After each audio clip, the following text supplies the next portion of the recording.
eles. Agora, a gente chama, biblicamente, algumas dessas coisas de principado, que também não é uma coisa que o Velho Testamento inventou.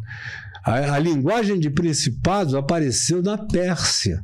Sim. Você sabe quem fala a primeira vez em principado? É Daniel, que fala do príncipe dos hebreus, que era Miguel, arcanjo, príncipe da Pérsia, príncipe da Grécia, príncipe... Tudo isso. Principado é uma cultura que eles aprenderam na Pérsia. Os vigilantes do livro de Enoque, Daniel menciona a primeira vez: eis que vi um vigilante vindo na minha direção, vi, temi, tremi, caí por terra, O livro de Enoque está lotado disso. Então, aquilo que o Novo Testamento, por uma questão semântica, chama de principados, porque ele reconheceu que era uma camada dimensional superior a essa terrena aqui, de César, de Roma, disso, daquilo, era outra dimensão com capacidade de influenciar a nossa. Por isso Paulo diz em Efésios 2 que eles são os príncipes da potestade do ar, do espírito que agora atua dos filhos da desobediência. E qual é a palavra que ele usa? Príncipes, de principado. Potestade designa poder, são poderes fenomenológicos espalhados pelo universo, são camadas de dimensões de poderes energéticos, magnéticos, vibratórios, os mais variados, que também sustentam determinadas existências inteligentes, assim como tem os tronos. Aí, os tronos, Deus deu a determinados seres e grupos de seres autonomias sobre determinadas dimensões cósmicas, são os tronos. E como, por exemplo, a gente lê na Bíblia, eu estou te dizendo isso, tudo está no Novo Testamento. Quando diz que aqueles que foram punidos porque possuíram as filhas dos homens, Pedro e Judas dizem que são os que não obedeceram à sua dimensão, atravessaram para outra dimensão, penetraram no nosso domicílio e quiseram procriar com as filhas dos humanos. Sim. E aí, cara, se você me deixasse sozinho, eu ia te tornar isso a coisa mais simples e mais óbvia de você entender. É que o tempo não dá. Mas não tem nada complicado, só tem uma ignorância brutal. Agora vamos para mais um. Eu vou perguntar, cara. Estou animado aqui, vou perguntar. Vamos lá a questão. A Bíblia também fala que o espírito do profeta Samuel foi invocado, não é?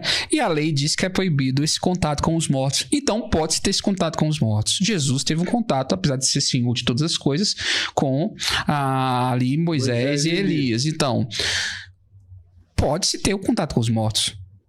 Pode-se conversar? O que você acha sobre isso? Eu acho que ninguém tem que invocar mortos. Mas pode-se, porque a Bíblia diz que pode. Mortos corre o risco de encontrar o não morto enganando você. Então, quando a Escritura diz para não invocar, é para não invocar. E o Novo Testamento não diz que é para não invocar, mas o Novo Testamento trata todos esses espíritos como espírito imundo, que são todos eles expulsos. E o profeta Samuel, o que você acha daquele momento ali? Eu acho que aquele momento ali está todo errado, porque aquela profecia estava toda truncada. Então você acha que não era o profeta Samuel? Não, não era. Eu tenho um livro escrito, a Bíblia segundo o Espiritismo segundo a Bíblia segundo o Espiritismo, onde é especificamente sobre o profeta Samuel, que mostra que aquela profecia foi toda não cumprida. Aquela que o pseudo Samuel deu. Mas, Caio, há possibilidade. Aí eu falo com o Caio teólogo. Possibilidade de tudo no universo, porque quem determina é Deus.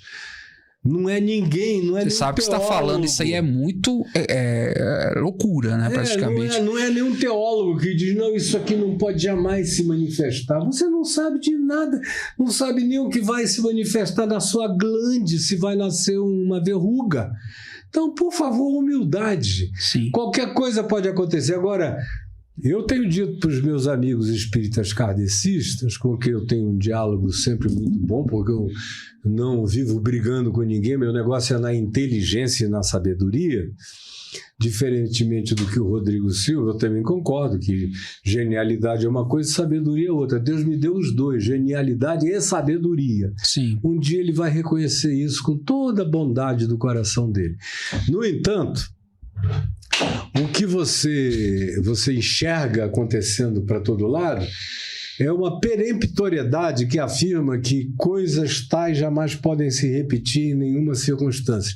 Nenhum de nós tem essa autoridade, nem essa determinação. Moisés apareceu para Jesus junto com Elias, mas Jesus não invocou Moisés e Elias. E nem disse depois aos apóstolos, olha, toda vez que vocês tiverem alguma dificuldade, invoquem Moisés e Elias. Não há uma única instrução de Jesus para que se invoque morto. Mas ali o espiritismo ele usa como base que ali foi uma sessão espírita praticamente, porque Moisés e Elias conversaram com Jesus. Sessão demanda invocação. Então não teve nenhuma invocação, teve uma aparição multidimensional. E sobre qual era o assunto da conversa? Você já leu lá em Lucas?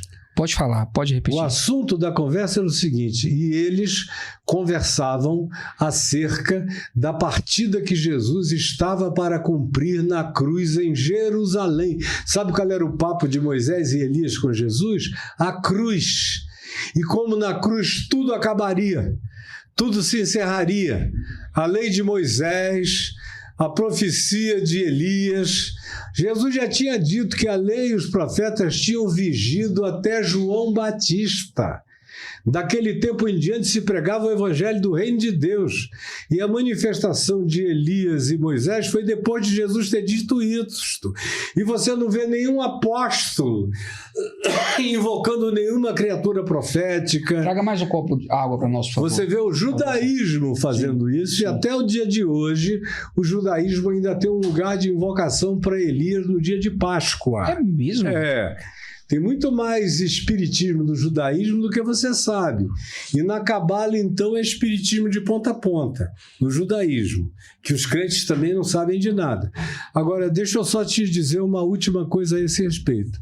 Se Jesus tivesse preocupação com reencarnação, com esse tema aí, ele teve chances extraordinárias de tratar do assunto. Veja lá em Mateus 16... quando ele pergunta aos discípulos, quem dizem as multidões que eu sou?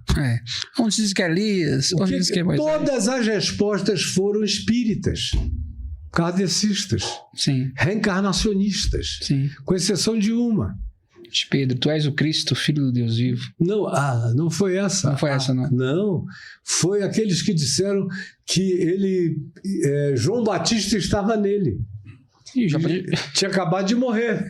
Então não era uma reencarnação. Oi, Odinha, você é maravilhosa. Era uma reinfusão de João Batista em Jesus. Agora, para ser Jeremias era reencarnação, para ser Isaías era reencarnação, para ser Elias era reencarnação, para ser qualquer um outro era reencarnação. Era uma bola quicando assim, ó. Se fosse no meio evangélico pentecostal contemporâneo, aquela bola quicando, o que Jesus teria dito? Eu me admiro de vocês. Por que vocês não disseram a esse povo que a reencarnação não existe? Que eu não sou nenhuma reencarnação, que eu sou eu?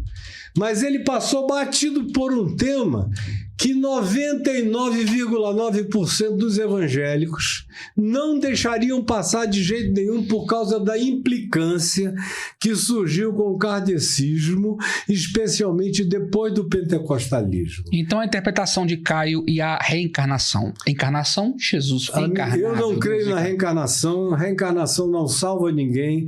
E isso que eu ia dizer dos meus amigos espíritas kardecistas, eu tenho dito a eles, vocês estão com um problema enorme. Sabe por quê?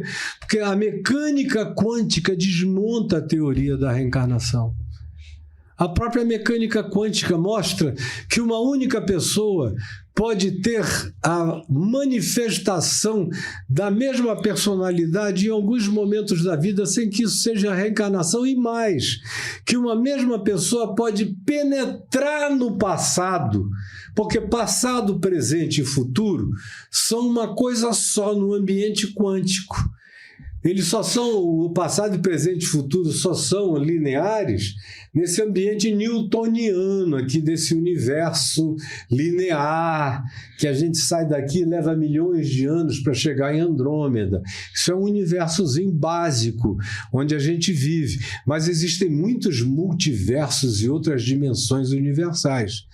Então, uma pessoa hipersensível, um savante, um indivíduo com uma hipersensibilidade, até um autista, por exemplo, alguns têm a capacidade de fazer penetração nesse ambiente onde passado, presente e futuro são uma coisa só na dimensão quântica. Uau. O cara bota ali para fora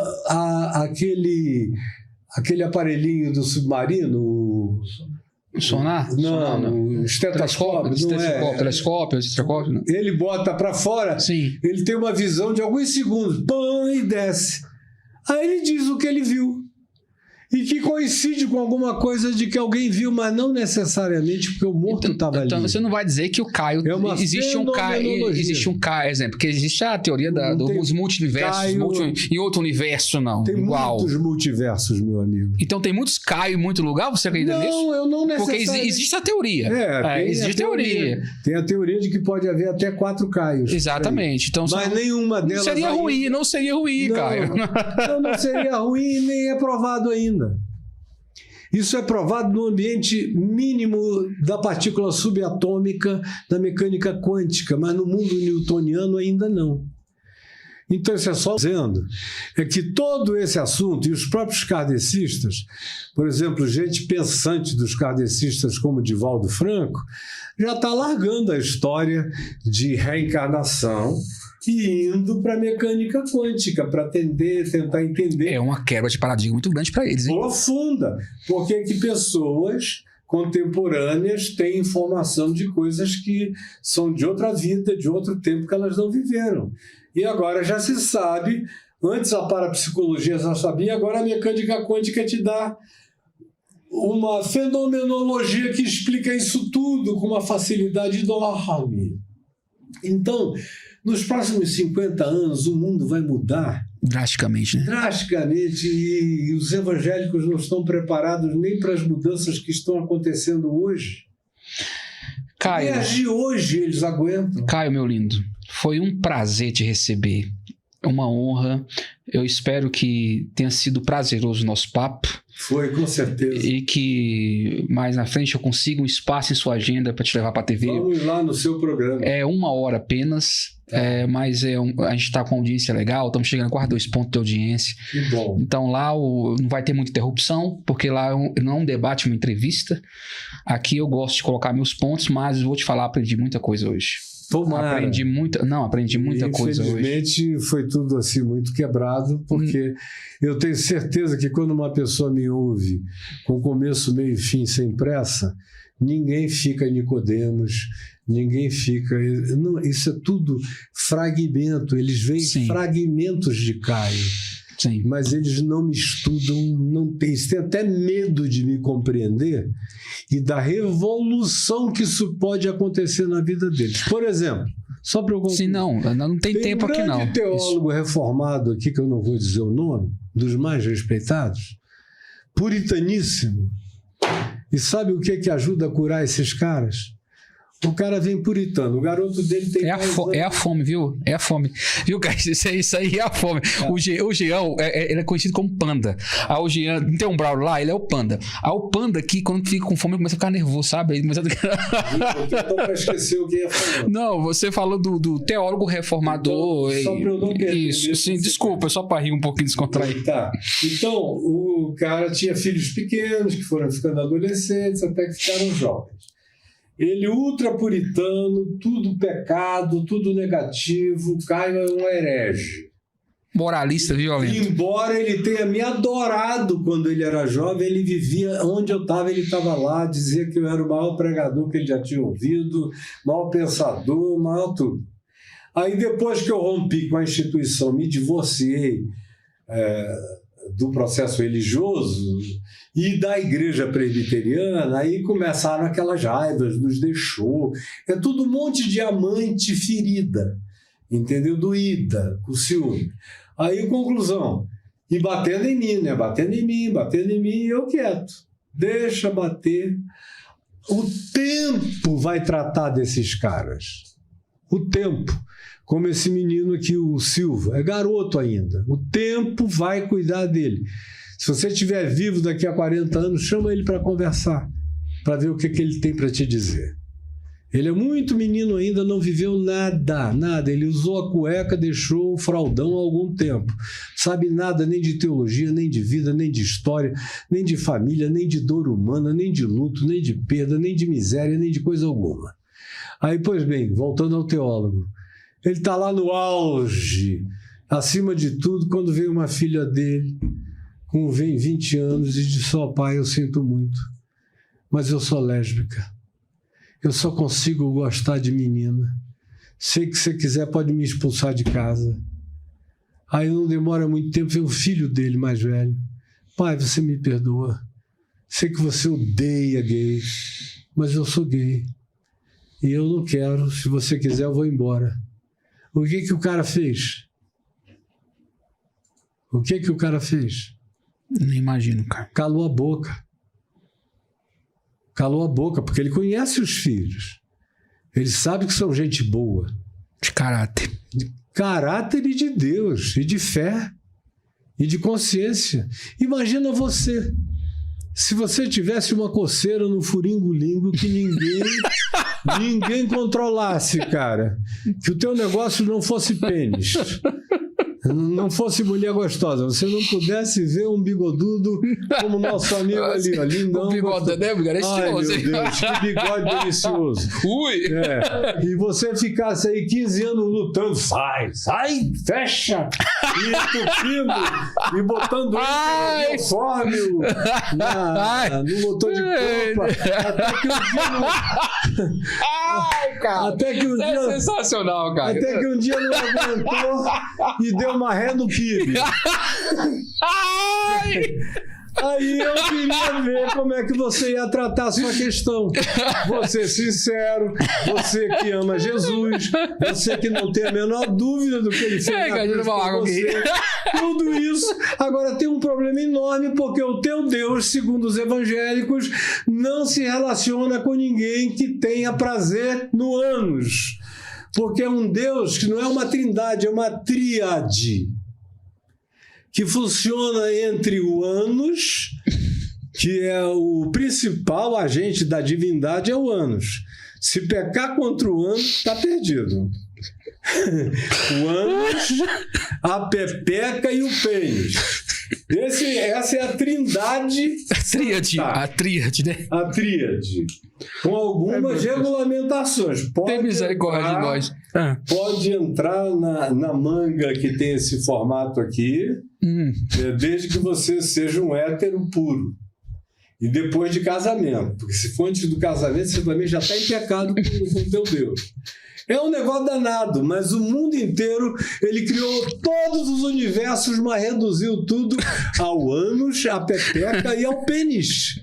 Então, as decisões universais acontecem entre o pênis, a pepeca e a vagina. Então imagina se eu consigo ter alguma coisa a ver com um Deus que é menor do que a pombagira, que é um cara diminuto, que não cabe nem nessa minha cutícula, de tão pequenininho que ele é, de tão medíocre que ele é. E é a isso que ele é reduzido. Então os crentes podem até ficar doidos comigo, mas os filhos deles me adoram. Os netos deles me amam.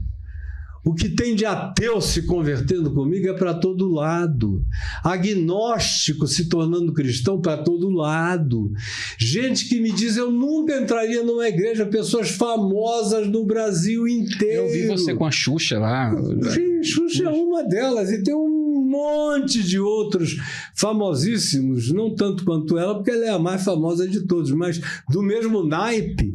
que me chamam em casa para ouvir o evangelho, choram em casa ouvindo o evangelho, mas me dizem, para a igreja não me chama não, porque eu não vou não. Aquilo ali é sanatório. Mas se a gente pudesse reunir aqui tá bom. Tem milhares de famílias se reunindo em casa. Sabe qual é a segunda maior denominação evangélica do Brasil, para concluir mesmo? Sim, pode falar, fica à vontade, cara. A primeira é a Assembleia de Deus da Convenção Geral, Sim. presidida pelo José Wellington, lá no BNC. CAGDB, né? CAGDB, eu acho que é. Sabe qual é a segunda? São os chamados desigrejados, que eram 14 milhões em 2010, agora já são 20 milhões. Se continuarem assim, bastante. Daqui a 10 anos, a maior igreja evangélica do Brasil são os desigrejados, que não aguentam frequentar mais igreja nenhuma de tanto ouvir loucura, preconceito, ódio e maldade, estão fora sem deixar o evangelho. É por isso que me ouvem aos milhões. E falando nisso,